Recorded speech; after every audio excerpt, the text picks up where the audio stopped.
Hi guys, welcome back. Episode number 4 of Project 9's VL. In this episode, we're going to be jumping straight into the engine bay. I'd like to pull all the stuff out, get it nice and clean, so I can start getting it ready for metalwork and then paint. And then after that, we'll drop the K-frame and we'll throw the dolly underneath the car so we can push it around without wheels. But, I mean, how good's that looking? I love it. So they're getting there. The main concern is obviously the rust from the old battery tray. I think I told you before, but we're not using the battery tray at the front anymore. We're going to put the battery in the boot. And not going turbo anymore, so we'll fill in this hole. And just some minor things. I'll probably pull this out, fix that up. If there's any rust, we'll chase the rust and get it out. But let's just jump into it.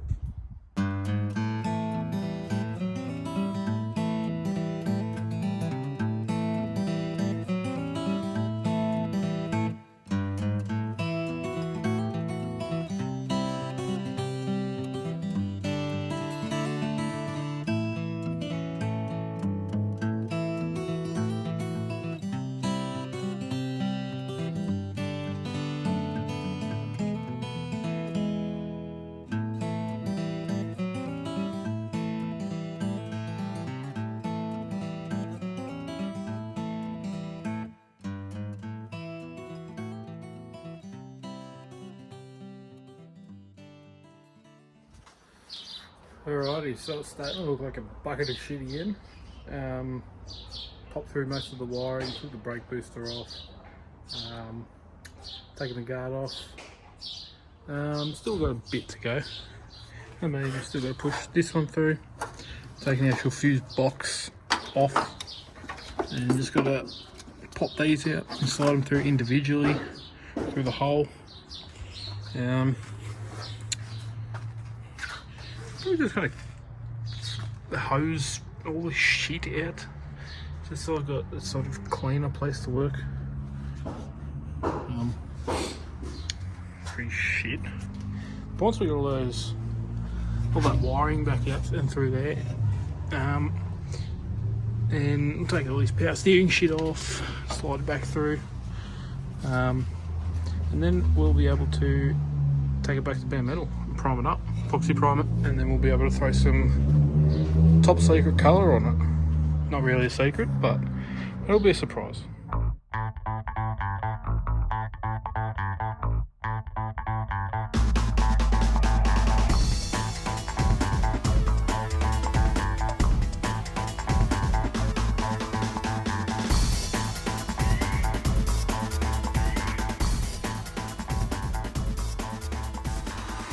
Alright, we're getting the air ducts out. So now, just gotta take this, unscrew that.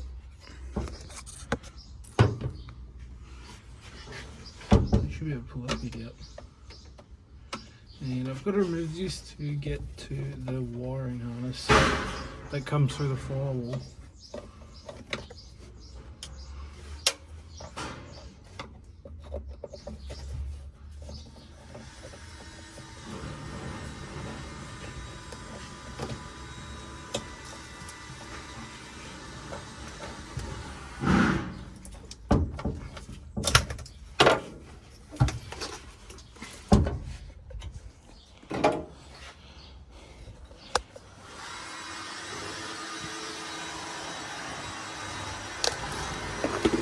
There.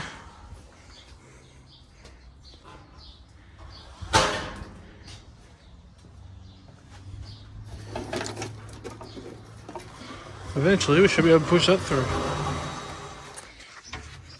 Wiring is through. Pull out the airbox and pull it through the holes.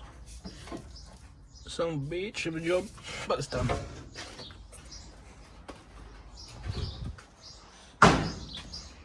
Big cleaner. Next we just clean up the brake lines and start sanding it for paint.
yeah. To some people, this is a bit of pain in the ass. To me, this is soothing. I enjoy it. Don't have to talk to nobody. The sound of this bastard drowns out your ears, so you can't hear a thing. No, no seriousness. Getting there. I think it would have been about 5-10 minutes on just this. So it'll take me time. I don't want to sandblast it because, I mean, apart from sandpaper, I'm not really, it's not costing me anything. Whereas if I got it sandblasted, you know, sure, it's only just the engine bay, but I mean, this is a budget build. Not a budget build YouTube challenge. Budget build because, you know, most of you guys that are going out there and having a crack at building your own car are on a budget too. So it's not, I want to do as much DIY stuff as you can, so you can look at this video and go, yeah, I'll give that a crack. You know, you don't have to be a painter. I mean, well, I'm not a fucking mechanic and I put a diff in. Yeah, I had the help from my father and father-in-law, but you guys saw the video, I pulled it out, put it in myself. That's my first crack at an actual, apart from doing a bit of engine work here and there with the old boy, that's my first crack at doing a diff by myself. So I reckon I've done alright.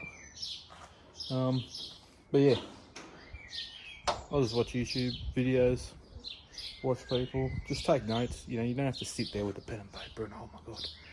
Just use your eyes, use your ears.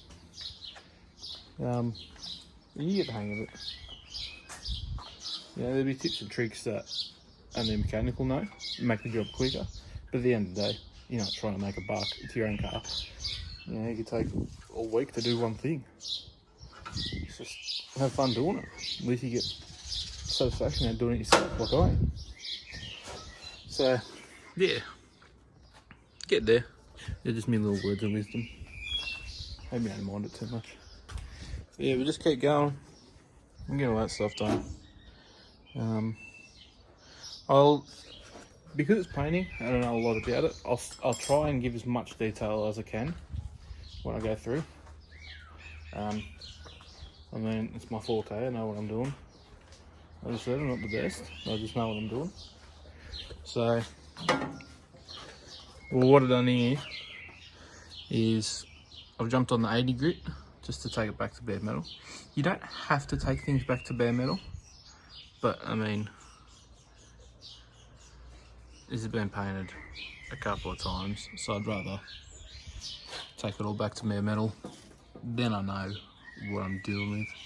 It'd be like, say, if you were auto electrician, you're not going to bloody jump in and start splicing your wiring that someone else has done.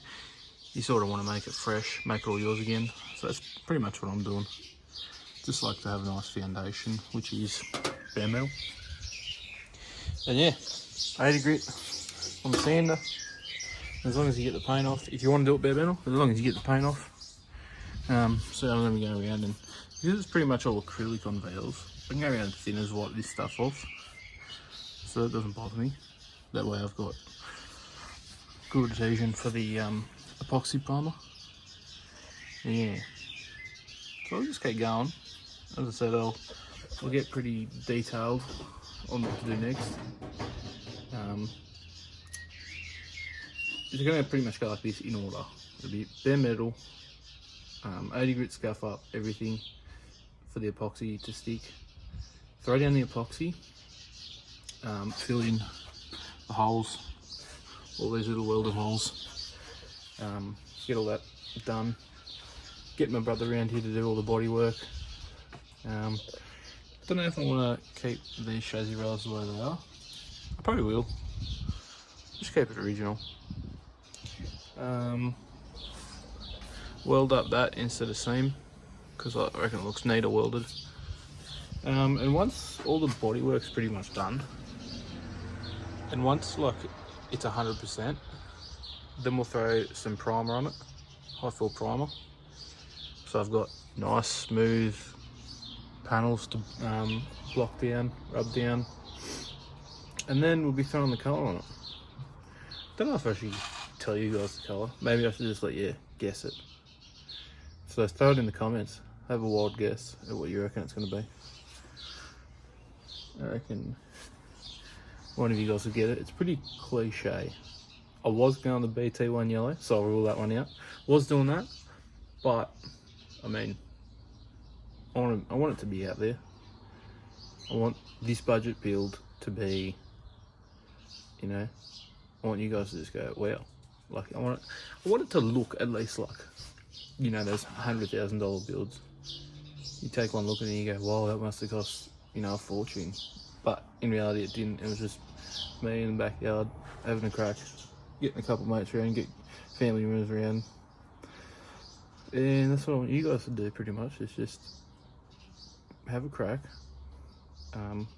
You don't have to spend a lot of money, and you can churn out some good stuff if you just take your time.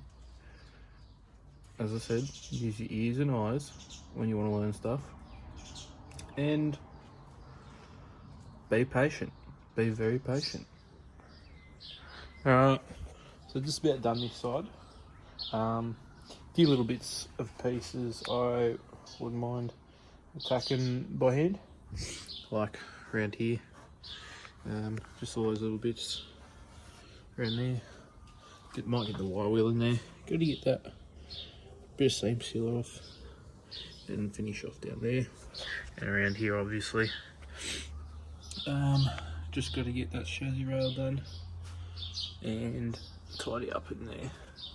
But then that's our side done, and then I'll be able to epoxy it, leave it, and jump on that side. And then when that side's done, jump on the back piece, and then we'll finish off with that piece. So there's not much left. I reckon that's where we'll finish off this video today. Not that exciting. There'll be more exciting times than others. But it's just a little insight on what's next to do and what I'm doing. So yeah, next episode, jump on that side, firewall, front apron, and epoxy. So thanks guys, over and out.